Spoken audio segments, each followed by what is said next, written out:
হচ্ছে মহালয়ার একদিন আগে কলকাতা শহর, আর এখনই এরকম জ্যাম শুরু হয়ে গেছে। আমি ভাবছি দুর্গা পুজোর যে দিনগুলোতে কী অবস্থা হবে। আমি নিজে 5 বছর পরে দুর্গা পুজো কাটাচ্ছি, আমার 6 নম্বর বছর কলকাতা শহরে। তো চাকরির কারণে বাইরে থাকার জন্য পুজোর ভিড়, পুজোর আনন্দ আর যা যা আছে পুজোর দিনে সবই ভুলে গেছি। এখন ভুলে গেছি ঠিক বলবো না, বলবো যে সেটার সঙ্গে অভ্যস্ত নেই।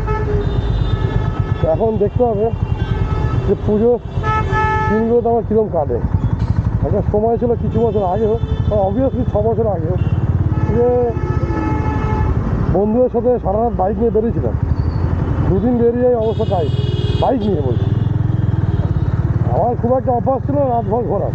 হ্যাঁ, সারাদিন ঘুরবো ফিরবো, সে বাইক নিয়ে হোক, পা হেঁটে হোক, অটোতে করে হোক, ট্যাক্সিতে করে হোক, কখন বাসে করে হোক।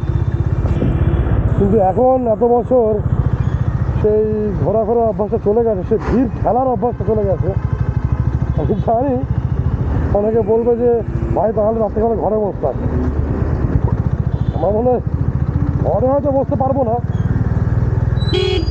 আমার দুর্গা পুজোর 4 দিন কলকাতার বাইরে ঘুরতে যাবো না। অনেক লোকে যেরকম ছুটি নিয়ে অফিস থেকে বাইরে ঘুরতে যায়, বাট হ্যাঁ অবভিয়াসলি এই কটা দিন তো পুজোর মণ্ডপে কাটাবো। যেটুকুন পারবো ঘুরবো, আর না পারলে ঘুরবো না, এই হচ্ছে ব্যাপার। আপনারা দেখতেই পাচ্ছেন যে যোধপুর পার্ক পেরিয়ে যাদবপুর থানা থেকে এগোচ্ছি, এরকম মারাত্মক একটা ভিড়।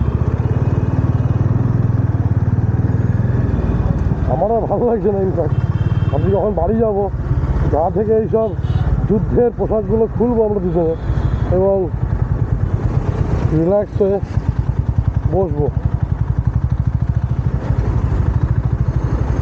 যাই হোক, এই ব্লগটা করা আমার কোনোভাবেই কোনো ইন্টেনশন ছিল না। ধরলাম দুর্গা পুজোর আগে ভিড়ে দাঁড়িয়ে আছি কলকাতা শহরের বুকে, তো অবশ্যই দেখা দরকার যে এখানে ভিড় কীরকম চলছে এখন।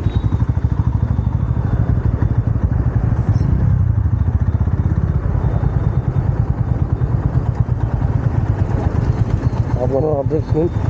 যাই হোক, ভিডিওটা তো এখানে শেষ করছি।